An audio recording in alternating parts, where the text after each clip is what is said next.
السلام علیکم ستړي مشه د متخصصین اول درنو مینوالو هیله ده چې تاسو ټول به ښه اوسئ. تاسو په تیر کې دغه ناول څلورمه برخه اوریدلې وه او د څلورمې برخې په پای کې تاسو اوریدلي وو چې خیبر روغتون ته لاړه. هلته ورته متخصصي ځواب راولېږه چې باید آماده اوسي، نن عملیات لرو. خو کله چې متخصص عملیات خونې ته رادننه شوه ډېره غوسه وه. خیبر ته یې وویل چې ته مې میسج او زنګ هم کړی و خو ځواب دې رانه کړ. خو له خیبره موبایل کور کې پاتې وه. بیا مو په وروستیو کې دا هم اوریدلی و چې د روغتون یوې نرسې خیبر ته میسج کړی و. اول د هیڅ چا په کار نه وي چې ما لالی کړي قافلې در سره ځینه. تر دې ځایه تاسې په تېره برخه کې اوریدلي وه. دا چې له دې وروسته څه کیږي ملتیا مې وکړئ.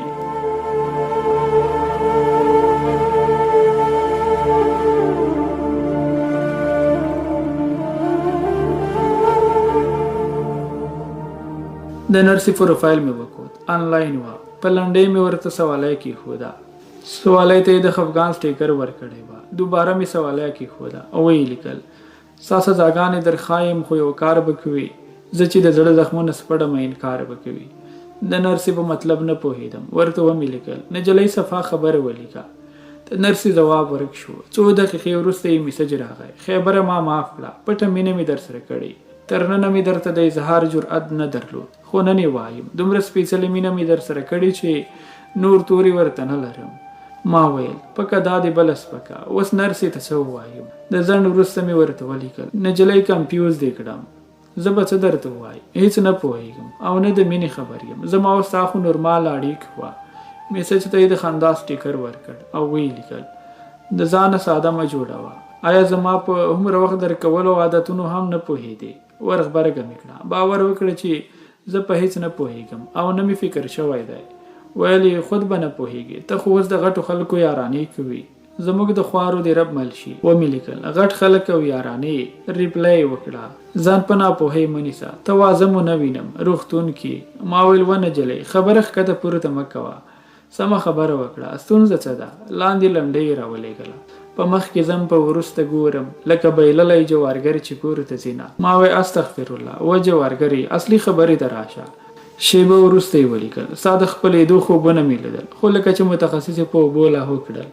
ښه نو اوس دې ته ګوره، زما ګهانۍ کې نوې کیسې راوتې. د چای پیلې ته مې وکتل، پخه شوې وه. پیله مې ترموز ته ور واړوله، بیرته مې ډکه کړه. نرسې ته مې ولیکل په رب باور وکړه چې زه د متخصص نه یم. خبره متخصص ډیره په لوړه سطحه ده، هغه به پر ما پروا هم خرڅ نه کړي. ویې لیکل آیا په روغتون کې نور د بېهوشۍ ورکولو ډاکټران نشته؟ ما ویل بالکل شته. دا پوښتنه دې ولې وکړه؟ ویې لیکل چې شته نو بیا ولې د هر ناروغ عملیات تا سره کوي او د هر ناروغ لپاره زنګ درته کوي؟ که رښتیا ووایم دې خبرې زه هم شکمن کړم. تر اوسه خو صرف زما د مینې کهاني وه، مطلب یو طرف خبره. او بیا زما په شان د بېهوشۍ ورکولو کسان هم ډېر وه چې نوکرۍ مو معلومې وي. نرسې میسج وکړه ولې غلی شوې؟ ځواب را سره نه وه. په دې فکر کې وم چې اوس څه ولیکم. تر هغې بل میسج هم راغی خیبره زه بخښنه هم غواړم، هېڅ حق نه لرم چې داسې خبرې وکړم خو زما احساسات سپېڅلي وه. ما در سره مینه کړې، دا مې د زړه بړاس وه. ته د متخصص سره خوشحاله یې، زه به په زړه پسې غټ غټ کاڼي وتړم. دا لنډۍ یې راولېږله او نور آفلاین شوه. په خلاصو سترګو لالی بایلم، اوس مې د خدای په چارو نه رسي مینه.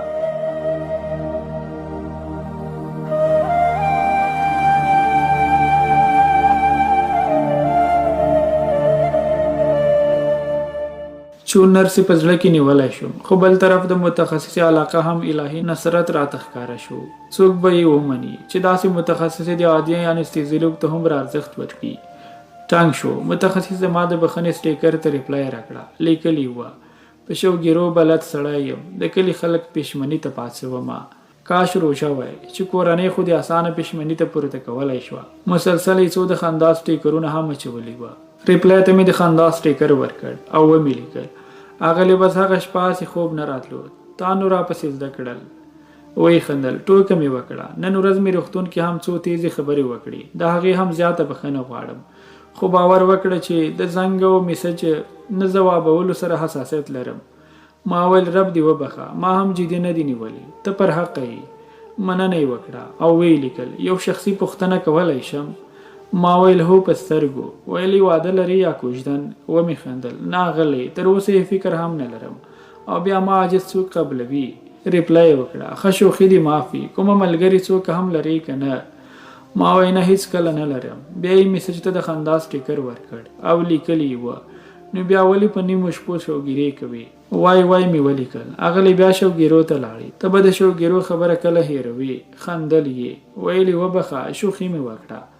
ما ویل رب دې وبخه که پورته پوښتنه له تاسې وکړم. ویلي تر اوسه په درسونو اخته وم. تا ته معلومه ده چې د طب برخه لویه او ستړې ده. د واده فکر زړه ته نه دی راغلی. ما وی ډېره ښه ده. شیبه وروسته یې میسج وکړ. زه ستا لپاره ډېر ښه فکر لرم او سپارښتنه کوم چې درسونه دې ښه تعقیب کړه. ما ویل مننه ستاسې له مهربانۍ څخه.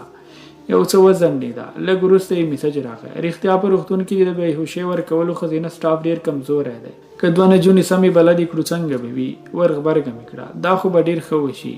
ویلې بس د سبا وروسته به دوه نرسانې در سره وي تر څو راتلونکي کې د ښځینه عملیات پر مهال دوی هر څه وکړی شي. زه به روغتون سره هم خبرې وکړم. ما ویل سمه ده. ویلې ناوخته دی. زه به آرام وکړم تر بیا ښه شپه ولرئ. ما هم ښه شپه ورته ولیکل. متخصصه لاړه. بیا یې یوازې پرېښودم. زه د نرسې پروفایل ته ورغلم. آنلاین وه او د وټساپ په سټوري د یوې سندرې لنډه برخه خپره کړې وه. دا ستا ګناه نه ده، ګناه ده زما خپله. کاڼي راواخله جانانه ما پرېوله. سلام یې ورکړ خو ځواب یې رانه کړ. زه هم ستړی وم. دواړه لاسونه مې سر ته کېښودل او د اتاق د چت په ننداره شوم. د متخصصې مینه د نرسې خفګان پوهنتون دنده او کورنۍ دا ټول هغه څه و چې باید ټولې برخې مې پاللی وای. همدې فکرونو کې ویده شوی وم. سهار پوهنتون ته لاړم. د آصف سره مې څه خبرې وکړې او د پرون پاتې شوي درسونه مې تعقیب کړل. د غرمې څه کم 1 بجې روغتون ته راغلم. ډوډۍ مې وخوړه او لباس مې بدل کړ. په روغتون کې به نارینه عملیات اکثره د شنبې په سهار او د شپې وو. نورې ورځې به ډېر څه نه وه. نن نو کوم ښځینه عملیات هم نه وه. ما ویل ګوند یو یا دوه چې متخصصه ووینم. تر 2:30 بجو د عملیات کوم څرک نه وه. زما هم ساعت نه تېرېده. د متخصصې د لیدو هیله راسره وه. د مجبورۍ مې چپټر راواخیسته. مطالعه مې شروع کړه. تقریبا 10 دقیقې به وتلې وې چې د روغتون د لاین موبایل ته زنګ راغی. پورته مې کړ. سلام مې وکړ. د جوړ تکړه وروسته یې وویل تاسو خیبر یاست؟ ما ویل هو خیبر یم. ویلې د ماشومانو واټ کې یو ماشوم ته کینوله لګوو خو د ډېر کوشش وروسته هم سمه نه شوه. که ستونزه نه وي یو ځل تاسې راشئ. ما ویل سمه ده زه درځم. د روغتون په هر واټ کې د ځمکني لاین والا موبایلونه درلود. که به د چا کار شو د دې لارې به یې زنګ کاوه. زه د کینولو په لګولو کې هم ډېر تکړه وم. بیخي ښه نوم مې پکې درلود ځکه چې زه اول روغتون ته د نرس په صفت راغلی وم. عاجل واټ او د ماشومانو واټ کې مې مسلسل 2 کاله کار کړی وه. بیا د ماشومانو ښځینه واټ یو وه. یوازې اتاقونه یې بدل وه. که رښتیا ووایم یو څه خوښ هم وم ځکه چې هلته د متخصصې د لیدلو امکان هم وه. خیر لاړم. د ماشومانو واټ ته اړوند نرس رامخې ته شوه. د ماشوم اتاق ته ننوتو. 2 دقیقې وروسته مې ماشوم ته کینوله ولګوله. نرس یې مننه وکړه او زه بیرته خپل واټ سره روان شوم. ډېر مخکته پورته وکتل چې متخصصه ووینم خو څرک یې نه وه. ناڅاپه د بیګانې میسج والا نرس را باندې راغله. سترګې زما او سترګې د هغې شوې. یو څو شېبې حیران سره ولاړ وه. بیا یې وویل دلته څه کوې؟ لکه چې اوس د متخصصې د دیدن لپاره پردیو واټونو ته هم ځې. ما ویل هغه خبره نه ده. ستاسې د واټ زنګ راغلی وه. ماشوم ته مې کینوله لګوله. ویل عاشقان په پلمو جوړولو کې هم ډېره تجربه لري. ما ویل دا ځای د دې خبرو نه دی. هیله کوم دا غلط فکر د زړه وباسه. ترخه مسکا یې وکړه. زه څه کار لرم؟ 6 ځلې خو په ورځ کې ورته ځه او راځه. ما خبرې ته خوله جوړوله چې د شام متخصص راغږ کړ. خیبره په خیر ستړی مه شي.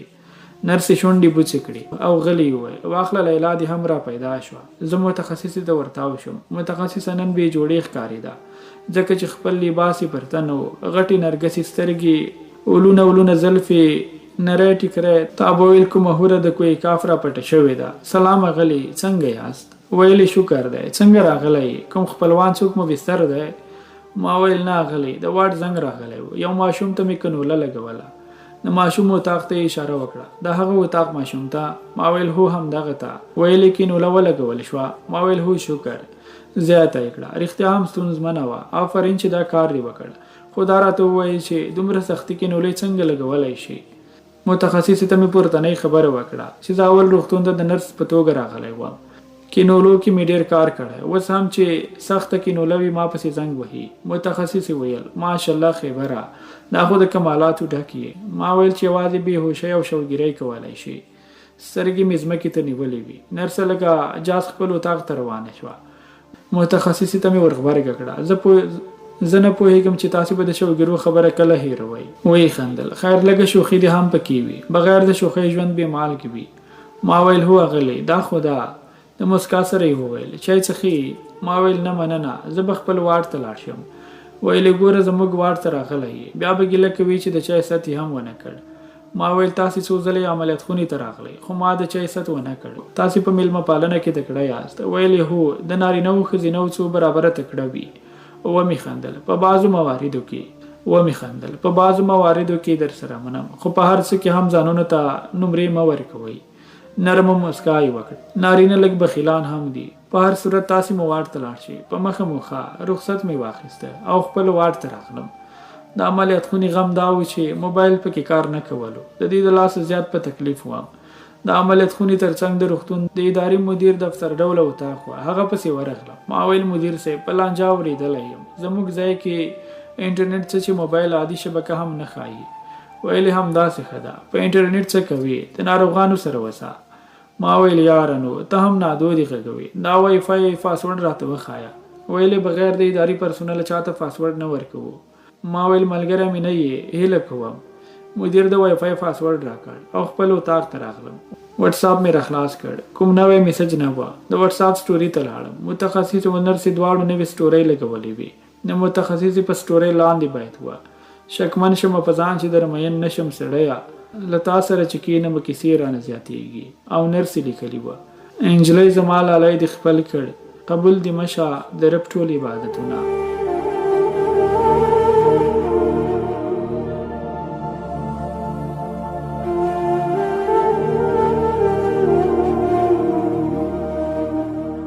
درنو اوریدونکو، دا و د متخصص ناول 5مه برخه چې ما رحمت الله همت درته وړاندې کړه.